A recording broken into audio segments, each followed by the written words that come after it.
తిన్న ఆహారం చక్కగా జీర్ణమై బాగా వంట పట్టడం అనేది మంచి ఆరోగ్యానికి సూచన. కానీ పలు రకాల కారణాల వలన ఇప్పుడు అలాంటి ఆరోగ్యం చాలా మందికి ఉండడం లేదు. ముఖ్యంగా గ్యాస్, ఎసిడిటీ, కడుపు ఉబ్బరం, అజీర్తి లాంటి సమస్యలను గురించి తరచుగా వింటున్నాం. ముఖ్యంగా గ్యాస్ కారణంగా వచ్చే నొప్పులతో బాధపడేవారు ఎక్కువగా కనబడుతున్నారు.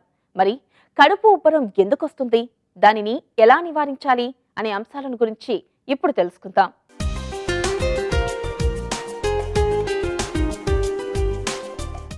ఆహారం జీర్ణమయ్యే క్రమంలో ఎంతో కొంత గ్యాస్ తయారవుతూ ఉంటుంది.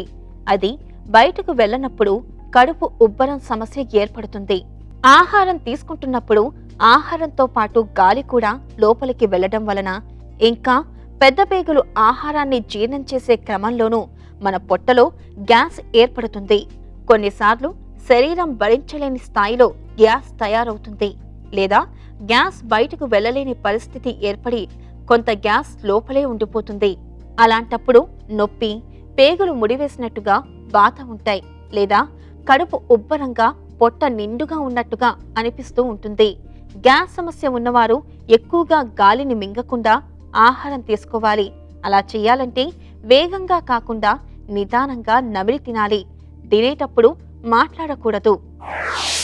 మన బాడీలో కడుపు ఉబ్బరంగా ఉండటం కానీ బ్లోటింగ్ ఉండటం అనేక కారణాలు ఉంటాయి. దాంట్లో ఏంటంటే మన సరైన సమయంలో ఆహారం తీసుకోకపోవటం కానీ, అదే కార్బోనేటెడ్ డ్రింక్స్ కానీ, ఈ ఫిజీ డ్రింక్స్ ఎక్కువ తీసుకోవటం వల్ల కానీ, ఒక్కొక్కసారి మనం తీసుకునే ఫుడ్స్ అంటే స్ట్రా ద్వారా మనం ఎక్కువ తీసుకున్నప్పుడు కూడా అధికంగా మనం గ్యాసెస్ లోపల తీసుకోవడం జరుగుతూ ఉంటుంది.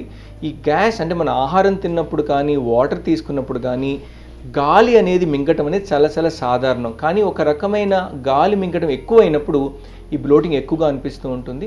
కొన్ని ఆహారాలు మనం తీసుకున్నప్పుడు అది డైజెస్ట్ అయినప్పుడు ఎక్కువ గ్యాస్ ప్రొడక్షన్ వస్తూ ఉంటుంది, కాబట్టి దానివల్ల కూడా పొట్ట ఉబ్బరంగా అనిపిస్తూ ఉంటుంది. కొన్ని సమయాల్లో కొంచెం లాక్టోస్ ఇంటాలరెన్స్ ఉన్న వాళ్ళకి ఈ మిల్క్ ప్రోడక్ట్ తీసుకున్నప్పుడు కూడా అధికంగా డిస్కంఫర్ట్ కానీ బ్లోటింగ్ అనిపిస్తూ ఉంటుంది. కొన్ని ఫ్రీక్వెంట్గా తీసుకునే వెజిటేబుల్స్ వల్ల కూడా కొంతమందికి అది పడక నాకు ఉబ్బరంగా ఉంది అని కంప్లైంట్ చేస్తూ ఉంటారు. కొన్ని సిచ్యువేషన్స్లో ఆహారం అనేది మనం తీసుకున్న తర్వాత మోషన్ సరిగ్గా వెళ్ళినప్పుడు కూడా ఎట్లా ఒక రకమైన పేగుల్లో కదలిక స్లో అయిపోయి ఆ గ్యాస్ అట్లా నిండిపోయి డిస్కంఫర్ట్ అనిపిస్తూ ఉంటుంది. సో దీన్ని మనం నివారించాలంటే ముఖ్యంగా మనం తీసుకునే డైట్లో ఆహారంలో ఫైబర్, వాటర్ కంటే ఎక్కువగా ఉండాలి. అవి ఏంటంటే మన బౌల్ మూమెంట్ ఇంక్రీజ్ చేసి ఆ గ్యాస్ ప్రొడ్యూస్ చేసే క్రిముల్ని కిందకి తీసుకెళ్ళిపోతాయి, కాబట్టి బ్లోటింగ్ తగ్గుతూ ఉంటుంది.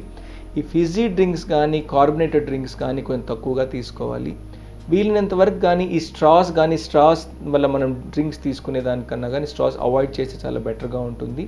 కొన్ని రకమైన వెజిటబుల్స్ని మనం బ్రోకోలీ కానీ కొన్నిసార్లు ఈ వెజిటబుల్స్, లీఫీ వెజిటబుల్స్ కూడా మనకు ఉబ్బరంగా అనిపిస్తూ ఉంటే దాన్ని అవాయిడ్ చేయాల్సిన అవసరం ఉంటుంది. కొన్ని రకాల ఆహారాలు మరింత ఎక్కువగా గ్యాస్ని తయారు చేస్తాయి.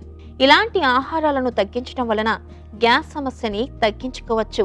అలాగే కార్బన్ డయాక్సైడ్ కలిపిన పానీయాలు, పైకి బుడగలుగా వచ్చేవి ఏవైనా లోపల గ్యాస్ని కలిగి ఉంటాయి కనుక వీటిని తాగినా గ్యాస్ పెరుగుతుంది.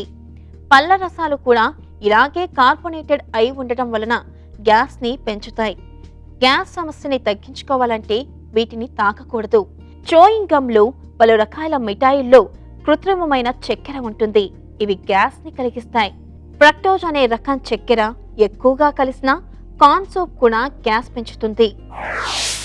ఎప్పుడైతే ఇలాంటి బ్లోటింగ్ పర్సిస్టెంట్ అవుతుందో, అంటే కంటిన్యూస్గా ఉంటుందో, మనల్ని మనం ఎవాల్యుయేట్ చేసుకోవాలని, ఎందుకు ఇది వస్తుంది, నేను సరైన ఆహారం తీసుకున్నాను, హెల్తీ డైట్ తీసుకుంటున్నాను, అయినా కానీ వస్తుంది అన్నప్పుడు తప్పకుండా మన స్టూల్ ఎగ్జామినేషన్ చేయించి మన స్టూల్లో మనం తీసుకున్న ఆహారంలో ఎలాంటి పార్టికల్స్ మనకు బయటకు వస్తున్నాయి, అదేవిధంగా ఏదైనా ప్రోటోజోవల్ ఇన్ఫెక్షన్స్ ఏమైనా ఉన్నాయా, అదే రకమైన ఏమైనా హెల్మెంథియాసిస్ లాంటి వార్మ్ ఇన్వెస్టిగేషన్స్ ఏమైనా ఉన్నాయా, ఇలాంటివి కూడా మనం చూసుకున్నప్పుడు మనకు వచ్చే బ్లోటింగ్ అనేది ఏదైనా పర్పస్ఫుల్గా వస్తుందా, ఊరిక హ్యాబిచువల్గా మనం తీసుకున్న ఆహారంలో వస్తుందా నిర్ధారించి మన డైట్ మోడిఫికేషన్ దగ్గర నుంచి, అంటే వాటర్ కంటెంట్ ఎక్కువగా తీసుకోవటము, మనం తీసుకున్న ఆహారంలో ఎలాంటి డైట్ తీసుకున్నప్పుడు మనకు ఎక్కువ బ్లోటింగ్ అనిపిస్తుంది, అదేవిధంగా ఒకవేళ మనకు బ్యాడ్ హ్యాబిట్స్, స్మోకింగ్, ఆల్కహాల్, దాన్ని అవాయిడ్ చేయటం వల్ల మనకి అసిడిటీతో పాటు బ్లోటింగ్ తగ్గుతుందా, అదేవిధంగా ఏంటంటే మన ఇంటెస్టైనల్ మొటిలిటీ మనం తీసుకున్నప్పుడు రెగ్యులర్గా మన బౌల్మెంట్ సరిగ్గా జరుగుతున్నాయా లేవా, మనం తీసుకునే ఫైబర్ కంటెంట్ ఓ 24 అవర్స్ కరెక్ట్గా ఉందా లేదా,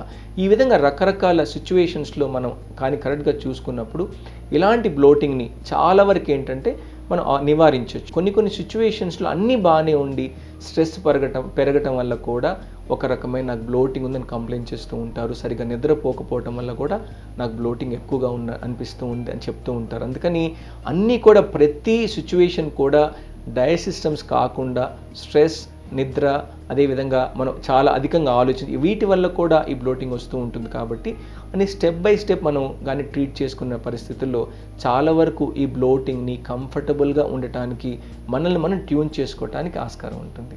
గ్యాస్ సమస్య ఉండి కడుపు ఉబ్బరంతో బాధపడుతున్న వారు తమ ఆహార అలవాట్లను మార్చుకోవాలి. తమకు పడని ఆహారాలను తినకూడదు. పుదీనా టీని తాగడం వలన సమస్య తీవ్రత తగ్గుతుంది. గ్యాస్ ని తగ్గించే పలు రకాల మందులు మెడికల్ షాపుల్లో దొరుకుతున్నాయి. డాక్టర్ సలహా మేరకు వీటిని వాడవచ్చు. గ్యాస్ ని పెంచే ఆహారాలను సరిగ్గా జీర్ణం చేసి గ్యాస్ సమస్యను తగ్గించడంలో ఈ మందులు పనిచేస్తాయి. కొంతమందికి పాలు సరిపడవు, వారికి అందులోని లాక్టోజ్ అనే చక్కెర పడదు. అలాగే కొందరికి గోధుమలు, బార్లీ వంటి ధాన్యాల్లో ఉన్న గ్లూటెన్ పడదు. ఇలా తమకు పడని ఆహారాలు ఉంటే వాటిని మానేయాలి.